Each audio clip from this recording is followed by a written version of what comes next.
Uy, kuya! Gandang hapon. Pogi mo ngayon Di kita nakilala. Grabe talaga, lakas talaga ng dating mo. Kuya, pwede ba kaming lumabas saglit? Kasi magbibideo na kami ng assignment. Super duper, saglit lang talaga.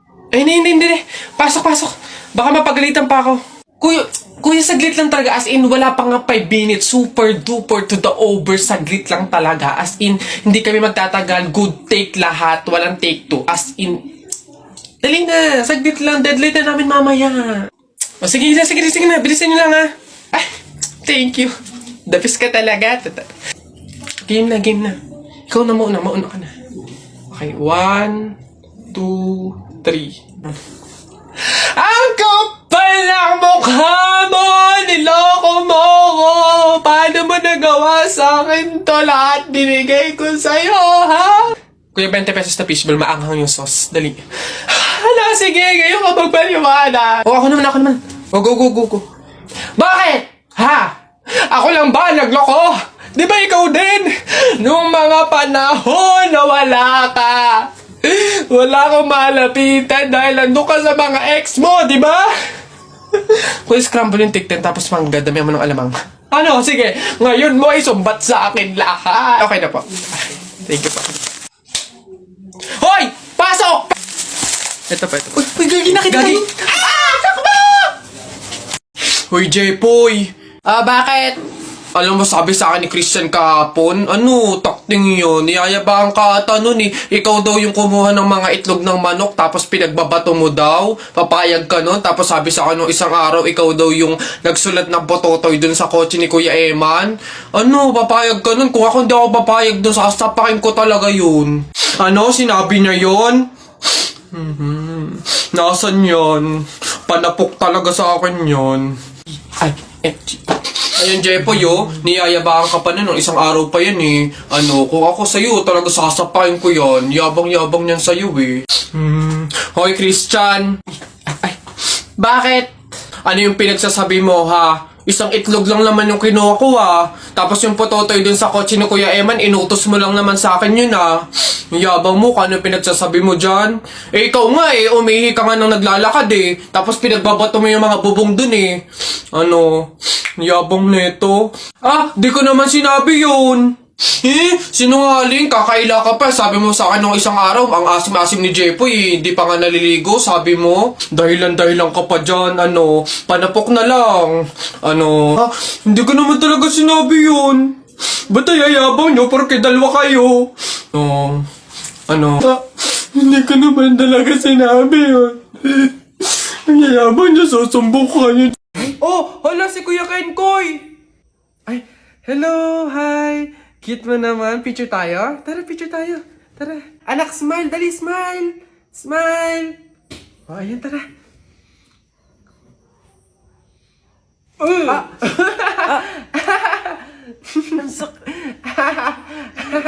Anak, bakit mo ginawa yun?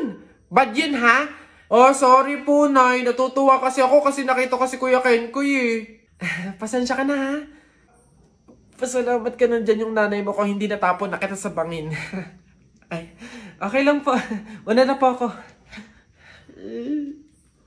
Hi po, Kuya Kenkoy. Pinapanood ka po namin sa TikTok. Hello.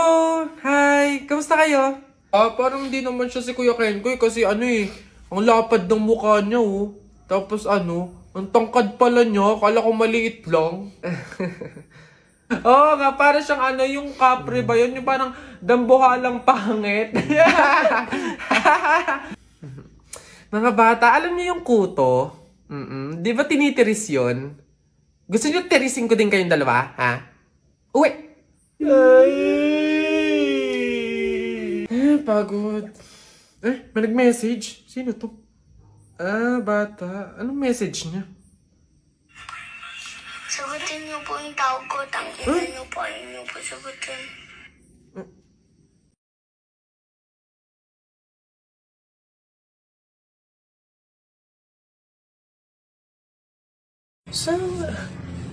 Uy, anak! Ano yung ginagawa mo? Bakit ka dyan kumakain sa dilim, ha? Alam mo, bawal yan, pamahiin yan. Hindi ka daw pwedeng kumain ng pagkain sa dilim. Mabubulag ka daw. Eh, paano naman na hindi ako magtatago dito sa dilim para kumain? Eh, yung mga kapitbahay natin, wala nang ginawa na, kundi humingi na lang ng humingi. Oh, wala na nga rin tayo makain sa kakahingi nila eh. Naku Mare, pasensya ka na. May dumating kasing biglang bisita sa amin. Nakakahiya't wala akong maipakain. Wala pa din naman yung mister ko at saka hindi pa nun sahod. Baka naman meron ka dyan kahit anong pagkain na pwede maipamerienda. Sige na, nakakahiya naman kasi. Oo nga naman, Mare. Ako naman, naubusan na ako ng bigas. Nakakahiya naman ulit mangutang kina Ate Telay. Gawa nga ng 3 kabang bigas na yung utang ko doon. Baka naman meron kang maipahiram man lang dyan, miski 1 kilong bigas. Sige na. Tsaka nga pala, yung ipapaulam ko sa mga anak ko, itlog na nilaga lang. Nakakaawa naman yung mga bata. Baka naman pwedeng pakidagdagan, miski fried chicken. Dali na. Nako, Mare, pasensya ka na. Wala na rin kasi kaming naiyakin yun! Ito Mare, baka pwede na to. Pasensya na ha, paghatian nyo na lang. Yan, salamat Mare. Naku, babawi naman kami next live. Sige, salamat.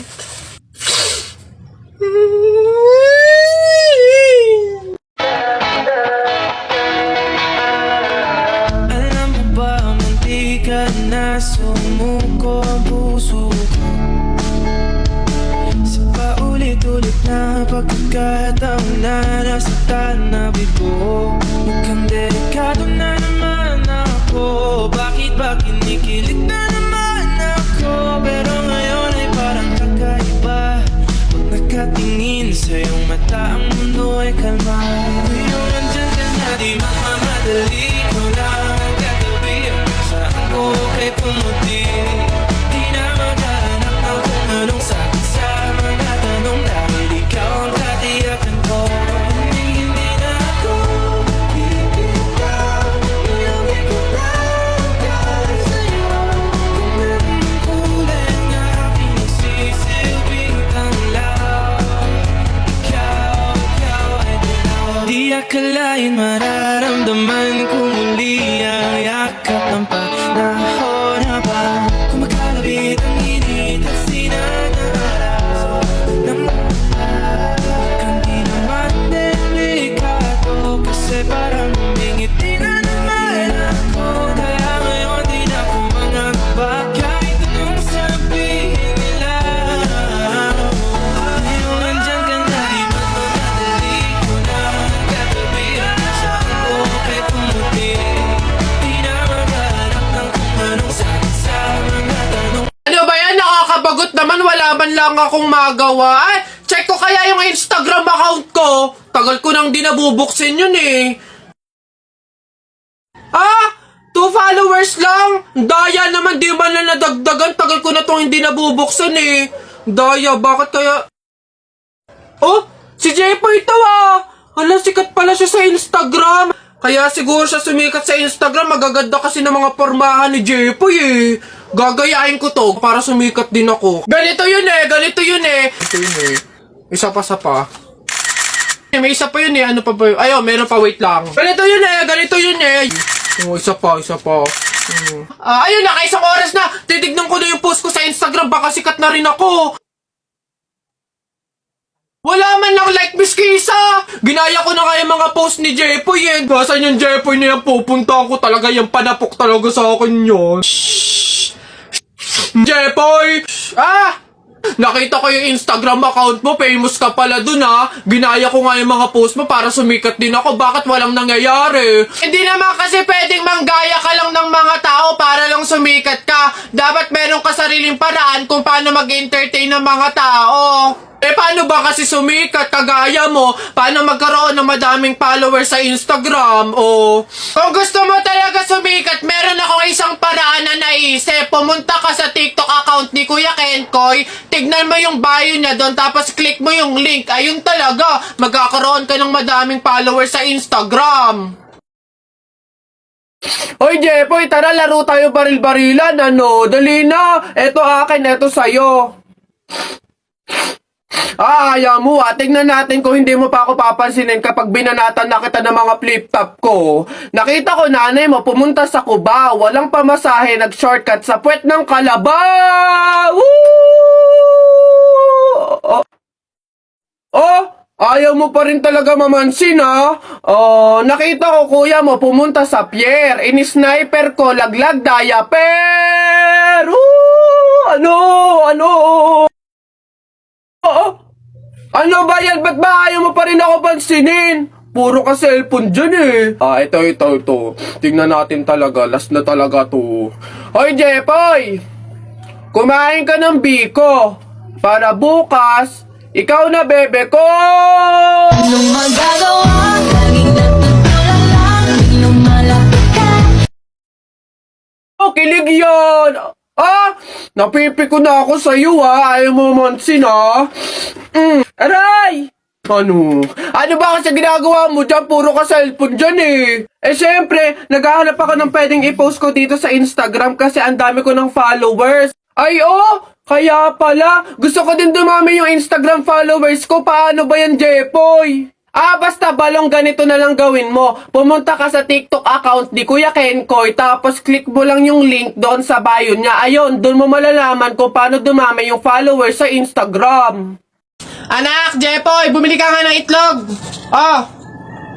Sige, Nay. Kalimutan mo. Hoy, si Jepoy! Hoy, Jepoy, ano nangyari sa'yo kahapon? Oo nga, kinikilig ka sa mga banat ni Buboy, no? Hindi naman talaga ako kinikilig nun. Tekniko yun para matalo yung Buboy na yun, eh. Si Buboy! Ano, Jepoy, yun lang naman pala kahinaan mo, eh. Kilig-kilig ka pa dyan sa mga banat ko. Utot mo, di tuloy na natin yung laban natin ngayon. Nakita ko nanay mo sumakay ng bus. Bukas na 2 pinto sa bintana pa lumabas. Ayun! G, hindi ka bagay sa Pilipinas. Bagay ka sa lata ng sardinas. Ayun! Sus, hotdog, cheese dog, nanay mo sabog. Ayun!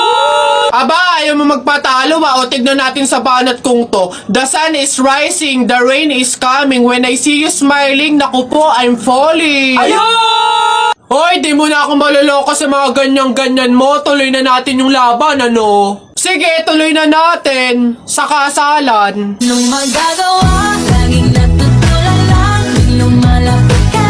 Pag lumalapit ka, ako ay natutuwa. Kahit di sinasabi. Hindi. Sabi ng nanay mo, wag ka na nga magsalita, kinilig ka na naman. Uwi na nga ako, tara na nga. Sa buhay ko.